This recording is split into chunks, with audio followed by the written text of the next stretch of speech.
ஒரு கோவிலுக்குள்ள போகும்போது தொட்டு தலையில வைக்கிற மாதிரியே தான் வீட்டுக்குள்ள போகும்பொழுதும் கால் செருப்பை கழட்டி விட்டுட்டு வீட்டுக்குள்ள போகும்போது இந்த வீடு எல்லா உத்தரவாதமும் உங்களுக்கு தெரியுது. உங்களோட இந்த அறையில உட்காம பக்கத்து அறையில இருக்கக்கூடிய தாய் தகப்பன் மற்றவர்கள் எல்லார்கிட்டையும் நான் இங்க வரதுக்கு முன்னால வந்திருக்கேங்கிற விஷயத்த அவங்க கிட்ட சொல்லிட்டு தான் வந்தேன். இன்னொன்னு சொன்னேன், திரும்பி போகும்போது மறுபடியும் உங்ககிட்ட சொல்லிட்டு போறேன் அப்படின்னு. அப்பா அம்மாவா இருக்கிறது இந்த வயசுல உங்களுக்கு புரியாது. எந்த பொருளையும் அனுபவிக்கிற வரைக்கும் அதனுடைய தேவை நம்ம உணர்ந்ததே கிடையாது. ஒரு இடது கைக்கு ஏதாவது ஒரு பிரச்சனை வந்து அந்த கை உங்க கூட வராது கொஞ்ச நாளைக்கு அப்படின்னு கையில ஒரு ஊஞ்சல கட்டி கழுத்துல மாட்டி உங்களை ஒரு ஆர்த்தோபெடிக் சர்ஜன் ஒரு 10 நாளைக்கு விட்டாரு அப்படின்னா ஒத்த கையால தலை சீவும் போதுதான் உங்களுக்கு எல்லாம் தெரியும். தலை சீவும் பொழுதுல இந்த ஒரு கை தான் சீப்பை பிடிச்சிட்டு இருக்கும். இது என்னமோ பெரிய காரியம் பண்ண மாதிரி இந்த கை கூட கூட வந்துட்டே இருக்கும். ஒத்த கையால பொத்தான் போடும் பொழுதுதான் ஓஹோ இந்த கை தேவைப்படுமா அப்படின்னு. ஆக ஒரு பொருள் இருக்கிற வரைக்கும் அதோட அருமை தெரியாது. அப்பா அம்மாவும் பெரும்பாலும் அப்படியேதான், மூச்சு காற்று மாதிரி தான். மூச்சு விடும் போதெல்லாம் ஆஹா மூச்சு காற்று உனக்கு மிக்க நன்றி, நான் என்ன சுவாசிக்கிறேன் சொல்ல போறோமா என்ன? கண்டிப்பா மாட்டோம். மூச்சடிச்சா மட்டும்தான் பக்கம் பக்கமா திரும்புவோம், ஐயோ காத்து கிடைக்கலப்பா அப்படின்னு. அப்பா அம்மாவும் அதேதான். அந்த அறையில உட்கார்ந்து இருக்காங்க. அஸ்திவாரங்கள் ஒரு நாளும் அழகா இருக்காது. இது வந்திருக்கிற குழந்தைங்க முதல்ல புரிஞ்சுக்கோங்க. நீங்க நினைக்கிற மாதிரி இது எங்க அம்மா இது எங்க அப்பா அப்படின்னு சொல்லி எல்லாரும் முன்னாலையும் நீங்க அவங்களை எம்பி பார்த்து உயரமா அவங்கள பார்த்து மகிழ்ந்த நாட்கள் எல்லாம் இருக்கும்பொழுது நீங்க 3 வயசும் 4 வயசும் அவங்களுடைய முழங்கால் உயரம் கூட இல்லாம இருந்த நாட்கள் அது. அவங்களுடைய விரலை பிடிச்சுக்கிட்டு அவங்க விரல் நுனியால உலகத்தை பார்த்த நாட்கள்.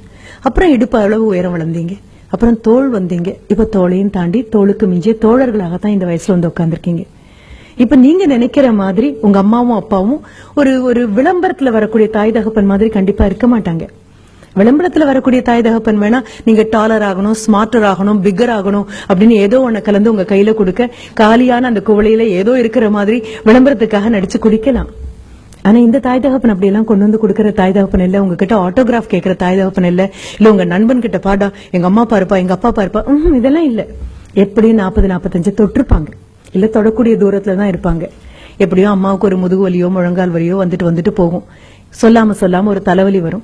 கலகலன்னு சிரிச்சுட்டு ஓடிட்டு இருந்த ஒரு அம்மா, நீ திரும்பின பொழுதெல்லாம் உனக்கு விதவிதமா சமைச்சு கொடுத்துட்டு இருந்த அம்மா கொஞ்சம் ஸ்லோ டவுன் ஆக ஆரம்பிச்சிருப்பாங்க. சமையல் கட்டுல நின்னு 1 நிமிஷத்துக்கு 2 நிமிஷம் எங்க வச்சேனே தெரியல, இப்ப அடிக்கடி ஞாபகம் மறதி வருது அப்படின்னு சொல்லுவாங்க. ஃப்ரிட்ஜை திறந்து வச்சுட்டு ரொம்ப நேரம் அங்கேயே பாத்துட்டு இருப்பாங்க. என்னம்மா அப்படின்னு. அதுதான் எனக்கும் புரியல, ஏன் ஃப்ரிட்ஜை திறந்தேன்னு எனக்கு தெரியல அப்படின்னு. அப்பா என்ன பண்ணுவாரு, சென்டர் ஸ்டாண்ட் போட்டு வண்டியை நிறுத்திட்டு இருந்த அப்பாவுடைய தலைகொள்ளாம இருந்த முடியெல்லாம் பார்த்து நீ இப்படி அண்ணாந்து பார்த்தது உண்டு. எல்லாம் கொழிஞ்சு இப்ப முன்னெத்தி எல்லாம் பின்னெத்தி வரைக்கும் போயாச்சு. ஆக அப்படிப்பட்ட அப்பா இப்ப சைட் ஸ்டாண்ட் போட்டுட்டு வராரு.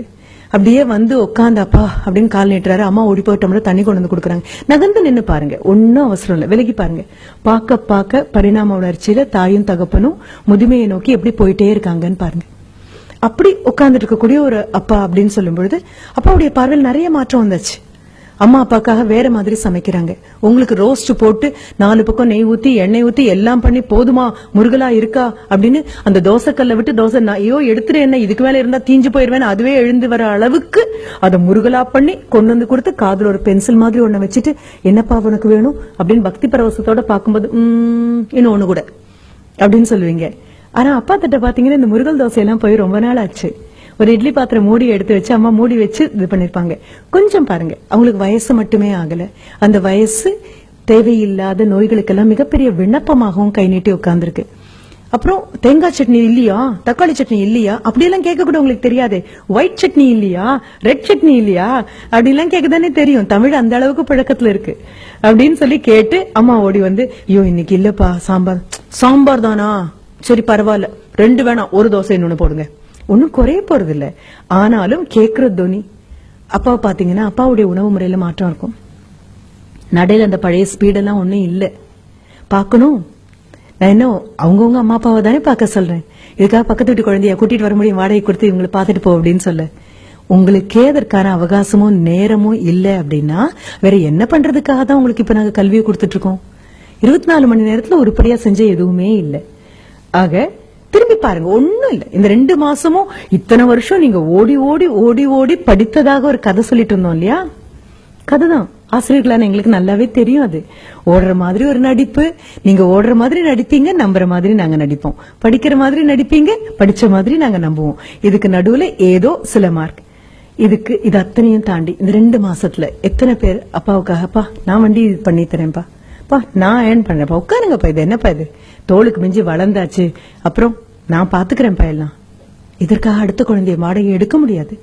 நீ சின்னதா பிறந்துக்கிற வரைக்கும் எல்லாம் கேட்டது, மகனா மகளான்னு யாரும் கேட்கல, சார் பையனா பொண்ணா அப்படின்னு. பிறந்த உன்னை கையில எடுத்ததுக்கு அப்புறம் பையன் பொண்ணெல்லாம் கிடையாது, அந்த வார்த்தைகளே இல்ல. மகனா மகளா கையில ஒரு குழந்தைய வச்சுட்டு நிக்கும் போது அம்மாவானாலும் அப்பாவானாலும் நினைப்பாங்க, இதுக்கு ஒரு 18 வயசு ஆகும், என் கை கால்லாம் கொஞ்சம் தளர்ந்து போகும், அவ்வளவேதான். சாஞ்சுக்கு தோளா என் பையன் இருப்பான், சாஞ்சுக்கு தோளா என் பொண்ணு இருப்பா அப்படின்னு காத்துட்டு இருக்கக்கூடிய நேரத்துல கையில ஒரு மொபைல் போன் எடுத்துட்டு போன் வந்த அடுத்த நிமிஷம் நீ வீட்டை விட்டு வெளியில போய் வராண்டால நிக்கிறல்ல, யார் தோல்ல சாஞ்சுக்க போறாங்க? யோசிச்சு பாரு. ஒண்ணும் இல்ல, நான் சின்ன சின்ன விதைகளை மட்டும் தான், குற்றமே இல்ல, நமக்கு தெரியாது, நம்ம இன்னும் குழந்தைங்களா இருக்கும். அப்பா அம்மா முடிஞ்சதா, தாத்தா பாட்டின்னு வீட்டுல இருக்காங்க. இந்த தாத்தா பாட்டி பண்ண பெரும் தியாகம் தான் அப்பா அம்மாவா வந்திருக்கோம். அப்பாவும் அம்மாவும் பண்ண பெரும் தியாகம் தான் நீங்க இங்க வந்திருக்கீங்க. இது அத்தனையும் புரிஞ்சுக்கோங்க. அடுத்தது பள்ளிக்கூடத்துல இருக்கக்கூடிய அந்த ஆசிரியர்கள் ரொம்ப அழகா இருக்கும். எனக்கு ரொம்ப சந்தோஷமான அனுபவமாக நான் பகிர்ந்து கொள்ளக்கூடியது. ஒரு 3 வயதாக இருக்கும்போது என்னுடைய மகன் பள்ளிக்கூடத்துக்கு போயிட்டு எல்கேஜிக்கு போயிட்டு திரும்பி வந்து அவன் என்கிட்ட சொன்னது, my teacher is very beautiful அப்படின்னு சொன்னான். இந்த வார்த்தை ஆச்சரியமா இருந்தது. அது ஒரு 3 வயது குழந்தை போய் பள்ளிக்கூடத்துல திரும்பி வந்து அன்றே சொன்னது ரொம்ப ஆச்சரியமாக இருந்தது. சரி, ஒரு 2 நாள் கழிச்சு போய் இந்த பியூட்டிஃபுல்லான டீச்சரை பார்க்கலாம் அப்படின்னு. ஆனா அதுக்கப்புறம் அவன் அளக்க முயற்சி பண்ணினான். அவங்க ஆசிரியர் ரொம்ப அழகா இருக்காங்களா, அந்த அழகு எவ்வளவு நீளமாக இருக்கும் அப்படின்னு சொல்றதுக்காக நாங்க இருந்த வீட்டுல இருந்து ஒரு குறைந்தபட்சம் 10 கிலோமீட்டருக்கு அந்த பக்கம் இருக்கக்கூடிய ஒரு இடத்த சொல்லி, she is beautiful from our house to Gandhipuram, வீட்ல இருந்து அந்த காந்திபுரம் அளவுக்கு அழகா இருக்காங்க அப்படின்னு. இது அளக்க கூட முயற்சி பண்றானே, கண்டிப்பா இந்த ஆசிரியரை பார்த்தே ஆகணும். ஒரு 4 நாள் கழிச்சு போனா தலையெல்லாம் குப்புன்னு நரைச்சு தோளெல்லாம் சரிஞ்சு சுலபமா ஒரு 58 தாண்டி இருப்பாங்கல்ல, தாண்டறதுக்காக இருப்பாங்க. அந்த ஆசிரியர் ஏன் அழகா இருந்தாங்கன்னு எங்களுக்கு எப்ப புரிஞ்சது அப்படின்னா, வரக்கூடிய ஒவ்வொரு குழந்தைகிட்டையும் அந்த குழந்தை உயரத்துக்கு மண்டி போட்டு அந்த குழந்தை உயரத்துக்கு தோளை அரவணைச்சு, ஆமா நேத்து ஏன் வரல, ரொம்ப மிஸ் பண்ணேன் தெரியுமா உன்ன அப்படின்னு சொன்னாங்க. அவங்க பேருக்கு பின்னால என்ன பட்டோன்னு தெரியாது, அது என்ன பேருன்னு தெரியாது, எத்தனை வருஷம் அனுபவம் தெரியாது. ஆனா ஒண்ணு தெரியும், குழந்தைங்களை அவங்களுக்கு தெரியுது, குழந்தைங்களுக்கு அவங்கள தெரியுது, அவ்வளவேதான். அரவணைச்சு கூப்பிட்ட போது நான் நினைச்சேன், ஐயோ என் பையன் அளந்த தூரம் 10வது போல இருக்கே, இன்னொரு 100 கிலோமீட்டருக்கு அந்த பக்கம் வரைக்கும் ஒரு இடத்த சொல்லி அவ்வளவு அழகா இருக்காங்க. ஒரு ஒற்றை நிமிடம் உங்களுடைய 1ஆம் வகுப்பிலிருந்து 12ஆம் வகுப்பு வரைக்கும் உங்க விரல பிடிச்சு உங்களை கூட்டிட்டு வந்த ஆசிரியர்களை ஒரு நிமிஷம் யோசிச்சு பாருங்கன்னு சொன்னதுடைய அர்த்தம் அதுதான். இந்த அஸ்திவாரங்கள் அழகாவே இருக்காதுப்பா. அஸ்திவாரம் அழகா இருக்காதுன்னு சொல்லும் போது அந்த 3 பேரை நான் சொன்னேன். அம்மாவும் அப்பாவும் ஆசிரியர்களும் நீங்க நினைக்கிற மாதிரி அழகா இருக்கணுங்கிற அவசியம் கிடையாது. ஆனா இன்னி தேதிக்கு உலக பேரழகி யார் அப்படின்னு சொன்னா, ஒரு 10 ஜட்ஜ் உட்கார்ந்து திருப்பி ஒரு 15 கேள்வியை கேட்க, முகம் எல்லாம் திருத்தப்பட்டு, உயரங்கள் எல்லாம் திருத்தப்பட்டு, உருவ அளவுகள் திருத்தப்பட்டு உங்க முன்னால கொண்டு வந்து நிறுத்தக்கூடிய பெண் அல்ல உலக பேரழகியாக இருக்கும். கண்ணமுடி பாத்தீங்கன்னா அவங்க அம்மாவை மிஞ்சி ஒரு அழகி கிடையாது. உலக பேரழகன் யாராக இருக்க முடியும்? தோல் தளர்ந்து, முகத்தை சுத்தி, கண்ணை சுத்தி கருவளையம் வந்து, தலையில் இருக்கக்கூடிய முடியெல்லாம் கொட்டி ஒரு நிமிஷம் பெருமூச்சு விட்டு, இந்த பையன் படிச்சு மேல வந்துட்டானா போதும்பா, எனக்கு ஒண்ணும் கொடுக்க வேண்டாம், அவன் காலை ஊனிக்கட்டும் அப்படின்னு ஒவ்வொரு நாளும் உங்களுக்கு தெரியாம மனதுக்குள்ள பிரார்த்திக்கக்கூடிய உங்க அப்பாவை மிஞ்சி உலகத்துல பேரழகான ஒரு உருவம் எதுவுமே கிடையாது. நீங்க வரீங்கன்னு தெரிஞ்சு ஊரார் பிள்ளைய ஊட்டி வளர்க்கணும் அப்படிங்கறதுக்காகவே ஒவ்வொரு நாளும் கல்வியை டிஃபன் பாக்ஸ்ல போட்டு சுமந்து திணிச்சு அமுக்கி கொண்டு வரக்கூடிய உங்க ஆசிரியரை விட மிகப்பெரிய ஒரு நபர் உலகத்துல கிடையாது. ஆனா இது 3 அஸ்திவாரம். எந்த கட்டடத்துக்கும் அஸ்திவாரம் அழகா இருக்க வேண்டிய அவசியம் கிடையாது. அஸ்திவாரம் போட்ட அடுத்த நிமிஷம் அதுக்கு பூச்சி அடிக்கிற ஆட்கள் யாரும் கிடையாது. அஸ்திவாரத்துக்கு அலங்காரம் பண்ற ஆட்கள் யாரும் கிடையாது. அஸ்திவாரத்தினுடைய அழகு என்ன தெரியுமா? உறுதி மட்டும்தான் அதனுடைய அழகு. தாயும் தகப்பனும் சொல்லிக் கொடுத்த ஆசிரியரும் உங்களை உருப்பட வைக்கிறதுங்கிற ஒற்றை எண்ணத்துல உறுதியா நிக்கிறதுனால மட்டும்தான் மேலெழும்பக்கூடிய கட்டடங்கள் அவ்வளவு அழகா இருக்கு. உங்களுடைய ஜியோமெட்ரி பாக்ஸ் இருக்கும் தெரியுமா? அந்த ஜியோமெட்ரி பாக்ஸ் காம்பஸ்னு ஒண்ணு இருக்கும். அந்த காம்பஸ்னுடைய ஒத்த கால ஊனி அசையாம அது நின்னா மட்டும்தான் அடுத்த கால் எவ்வளவு பெரிய வட்டம் வேணாலும் சுத்த முடியும். நான் சொன்ன ஆசிரியரும் அம்மா அப்பாவும் அந்த ஒற்றை கால் இடத்தை விட்டு நகரல. நீங்க எங்க வேணாலும் போயிட்டு வாங்க, எத்தனை பெரிய வட்டம் வேணாலும் போடுங்க, அத்தனை பெரிய வட்டமும் வட்டமா ஒழுங்கா அமையணும்னா இந்த ஒத்த கால் இருக்கிற இடத்தை விட்டு நகராம தவம் பண்ணின மாதிரி காத்து நின்னா மட்டும்தான். இந்த போன கால் சுத்திட்டு வராமையும் போகலாம், போன கால் திரும்பியும் வரலாம்.